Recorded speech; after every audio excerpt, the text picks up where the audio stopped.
Bob, I know you're busy and I appreciate you joining me here today. I was so much looking forward to this discussion. Hey, Frank, it's always good to chat with you. You've got great insights and a great community, and I'd love to help. I'm here as Bob. I'm not an official representative of General Motors, but it is a great company, and we're doing amazing things in generative AI. So, how can I help, man? No, wonderful. Thank you. Listen, I've been following you. I knew of you before I had the opportunity to connect with you. So, super. So let's dive right in. I wanted to focus primarily, Bob, if you're open to it, on this concept of somebody there at your organization deciding that there needs to be an AI COE. That might have been you, or that might have been before they dialed you up and brought you over. What could you tell us? What are you able to share about that story, about the genesis of that? Yeah, Frank. Well, General Motors has very much a developer and engineering mindset. We have some of the best engineers in the business building trucks and transmissions.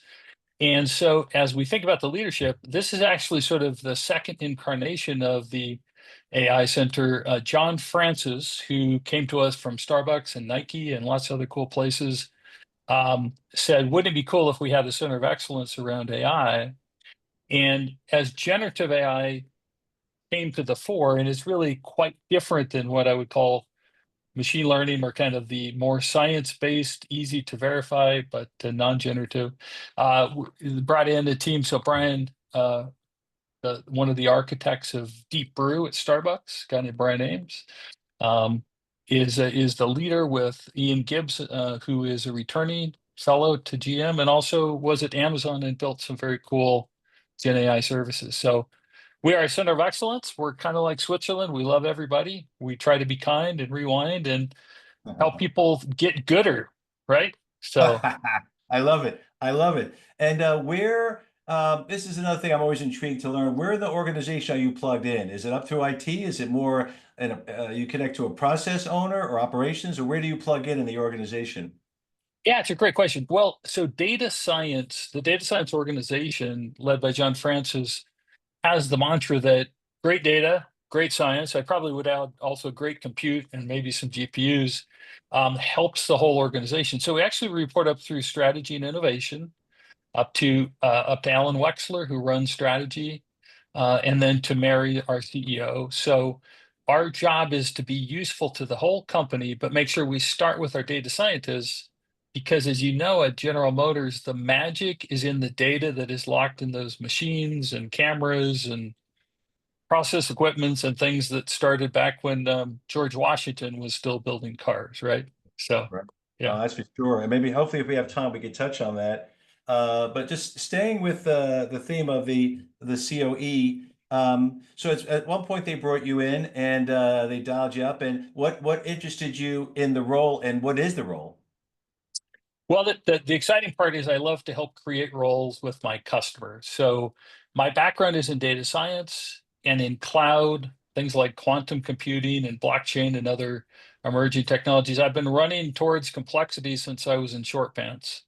And so at General Motors, we have a whole team of scientists that want to run towards complexity and make the world better, safer, cleaner, happier customers with a set of things that nobody's quite sure how to do yet, which is generative AI. By the way, data science, we're quite good at GM. It's been going on a long time, but generative AI is the combination of science and the magic and hallucination of generative, right? So. Okay.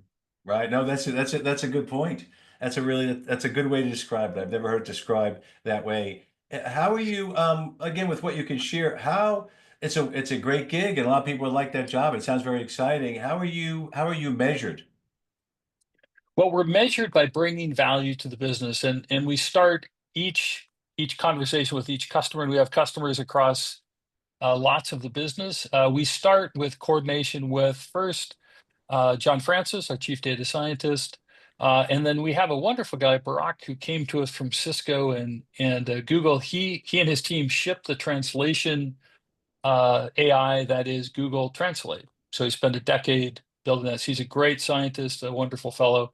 So we have friends everywhere in the company, and we always start with this question: how can we make the business safer, faster, cheaper, smarter, more delightful to the customer? And then We engage the data science team, we engage the business team with sponsorship, and we work very hard to do very rapid prototyping against very clear measures. But it's different between manufacturing and safety, and I mean, there's thousands of different teams that use an AI.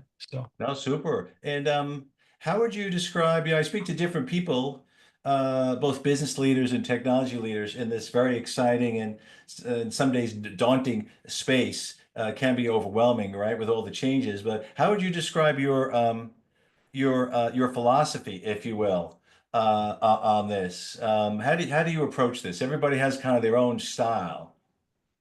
Well, there are four things I probably say more times a day than I should. One is the reason that you're at General Motors is because you're amazing. You are hired to do an amazing job. You're an engineer, you're a creator, you're a craftsperson. Secondly, this is a tool. It's a very cool tool, but it is a tool that the feature is the bug. So the fact that you can get a fast answer that looks correct is also, by the way, a bug because the answer might be wrong. So you are responsible for your amazing work. And if we can supercharge you with this coach, with this sort of additional advisor that you have using these generative technologies, that's great. But at the end of the day, garbage in, garbage out. If you have bad data and you don't know what you're doing, you can do it way faster.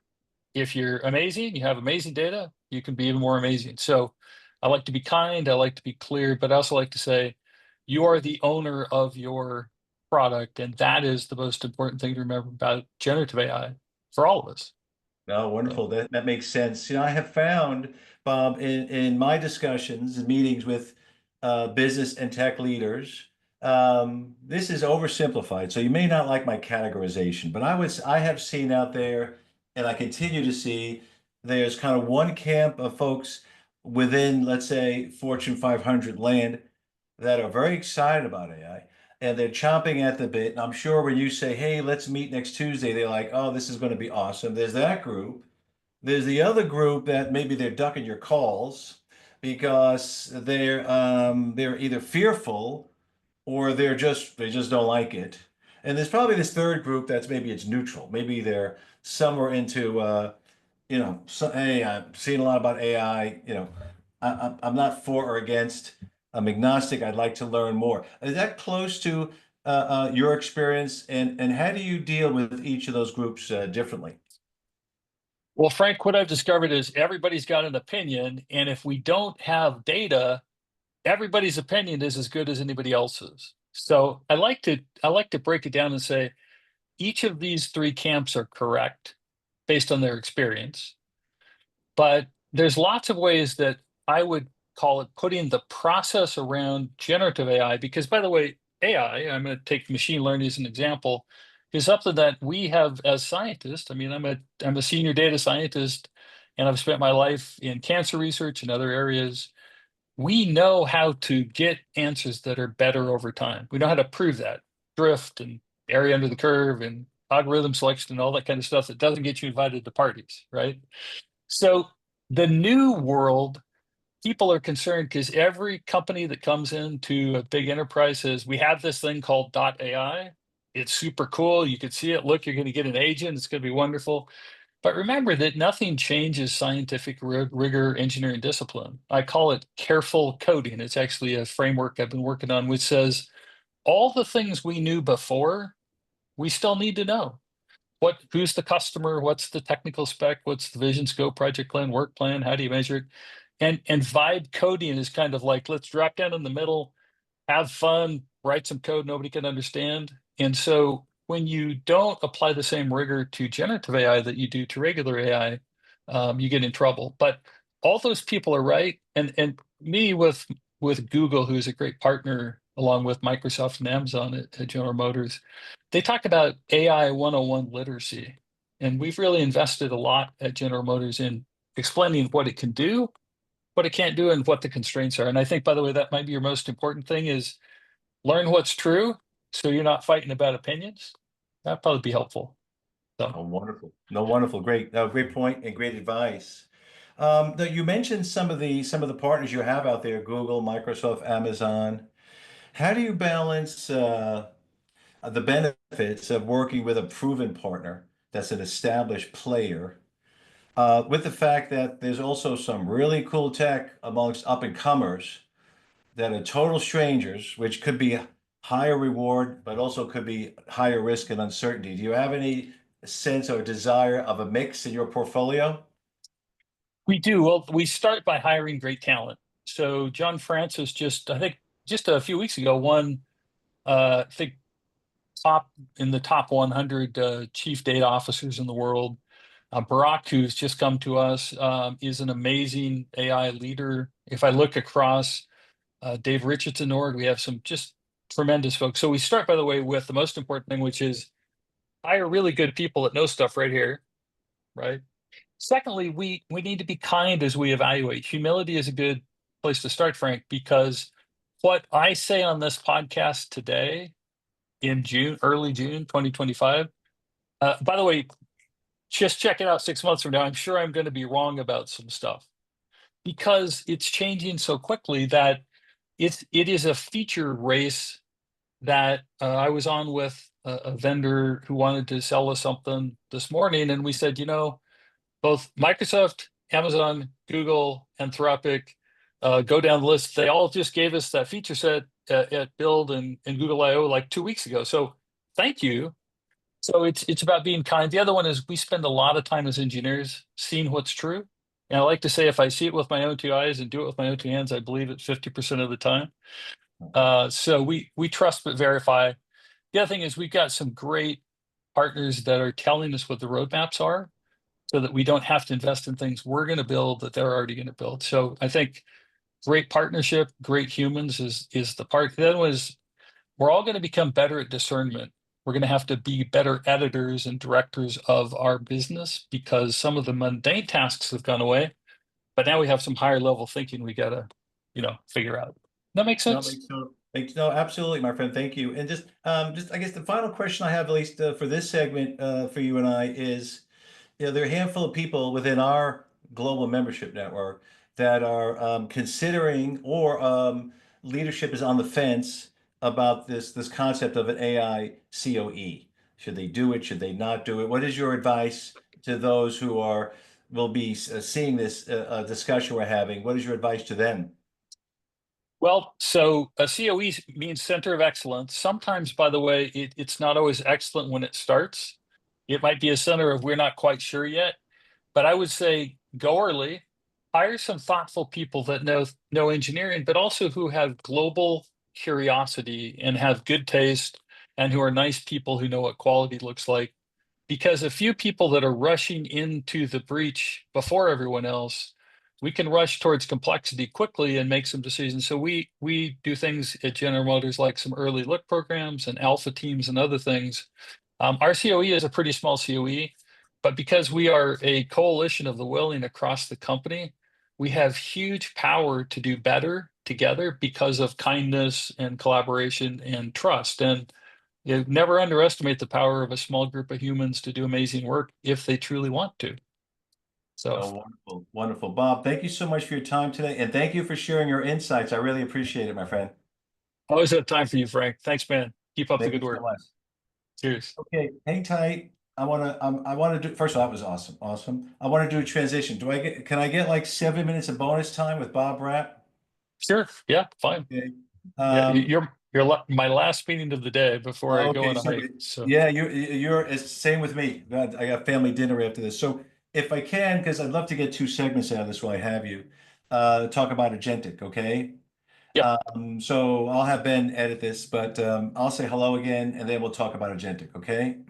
sounds good. Sure. So here we go. Bob, I appreciated our last discussion. It was wonderful. And I'd like to continue our discussions. Last time we spoke a bit about your role and about the importance and value of an AI COE. That was great. I'd like to talk to you about the topic that everyone is talking about. Every other white paper I see is about this topic. Every other discussion or debate I see is about this topic. You can't go to an AI event without some keynote on this topic. I can't get three people to agree on this topic. And what is the topic? Agentic. So Yeah. I'll start with my vague leading question and to see where you want to go. Where are you on agentic AI? Well, I'm going to say again, as I think I said on our last chat, is 6 months from now, go ahead and look me up. I'm sure I'll be wrong about some things I say, All of but we us, got to all of us. learning starts with humility. So I would say also 6 months ago, I was pretty loud and said, please quit calling chatbots agents. Okay, so let's define our terms. I would say the first thing is agents are real, chatbots are real, and code that does specific things are real, but they're not the same thing. So the key thing about an agent is an agent has the ability to do independent work, and that is happening in lots of different dev locations as well as other things. But the hype that you see on the internet, if you go to almost any YouTube channel about how build this agent and tomorrow you'll have $100,000 and 1 million customers. I mean, it could be true. I could be a ballerina. I suspect both things are not true. Um, I would go do some research with the term Devon. So the company that builds the Devon agentic architecture, which are software agents that I can rent by the transaction, sort of a front end developer, a back end developer, a scrum master, that kind of thing. The Devon agent architecture and what they're doing, I think, is my favorite one. By the way, there's a lot of others. No offense to all those other good people out there, because they talk very sensibly about the sorts of things that you can do. I was on a call with them in a community forum yesterday. We had about 150 folks that were interested, and they said for tasks that are sort of 1 or 2 points, junior developer things that you want to kind of batch up, go use a Devon for that. That, by the way, is very much happening today. It's happening across the industry. The second thing to consider is that agents have the ability to do work within a set of permissions. And if you want to do a really good kind of review of that, you can ask a really great coding tool like Claude from Anthropic, my favorite sort of coding designing tool. Build me an agentic architecture for my company to take inbound leads and send outbound responses and build two agents that have some permissions. Now, everything we know, Frank, since before the beginning of time about software is still true. So if you give those agents powers, you give them also some responsibility, like Superman, right? With great power comes great responsibility. Otherwise, you have a virus with a credit card, right? So if you enable these things to do things that your human employees would do, that's a bad idea unless you've thought about all the enterprise illities, safety and security and privacy and those things. By the way, there are JP Morgan Chase, I could go down the list. I've been at a couple events in the last few weeks where people are saying we're getting 20, 30, 40% efficiency. However, be careful, because what's happening is there's code generation and there's agents which are generating code. But as Google said when we were with them a few weeks ago, every line of code that we ship has to be reviewed by humans. So now we have it's a new problem. It's not a feature backlog, it's a feature buffet, right? We cleared our backlog that we've had for 2 years, but now we have literally thousands or tens of thousands of additional features that we have to review. Finally, it's not humans that are being replaced by agents. It's human using agents being replaced by humans not using agents. Same as I would say with Gen AI, right? So you and I use this tool instead of meeting together somewhere in the middle of the country. We're using a video conferencing tool. We've used spell checkers for a long time, but it doesn't change the fact that what we do, what's in here, is what makes us uniquely valuable to our company and our people. So, No, makes sense. Thank you. How do you, I wonder though, I mean, if I think of, the majority of the Fortune 500, even Global 2000 leaders on our network, I mean, a good many of them are not even well into their uh, generative AI chapter one or chapter two journey, and they're talking about agentic. My sense is, and I'd like your take on this. My sense is, I think you want to bench press 150 before you do 250. What are your thoughts on, just, maybe incrementalism, right? Get the foundation in place. well, let me tell you what I did the hour before you and I chatted. Okay, so the good news is about General Motors is we do things in the community. And I'm working with a team called Women in Data Science, which GM is a sponsor of. I'm a volunteer for that organization because I think diversity really matters. Okay. So they had 12 videos they needed to be clipped into little teaser segments to go on social media. It was 6 hours of video. I used two different AI tools. I generated those teaser clips for Facebook and X and all the usual suspects. And now they're ready for the team to go review. Do you know how much time that took me, Frank? Tell me. I don't want to guess. It took me 30 minutes to upload the videos, and then it took me 17 minutes to get the clips generated automatically. So here's what I would say. I would start with this process. Go get Perplexity Pro, one of my favorite products. Go put a problem in Perplexity Pro, then go talk to one of your favorite, so OpenAI, thinking model, maybe use Anthropic, by the way. Then grab one of the assistive tools like Windsurf, Replit, Bolt, V0, right, Lovable, and go ask it to create an app for you. By the way, Replit is my personal favorite because the woman that does my headshots has now written software to run her entire company in less than 2 days. Is that a good idea? I don't know. It's a prototype, Frank. But by the way, unleashing the power of the human mind in minutes instead of years. I mean, is there a better time to be alive? I don't know. I'd love to run a session with some friends of ours here on this podcast where we actually do that live because honestly, it's a game changer, No, right? I agree. I'm with you. And you know, I have you on my short list for those roundtables. So one last question. I'm going to let you get back to work.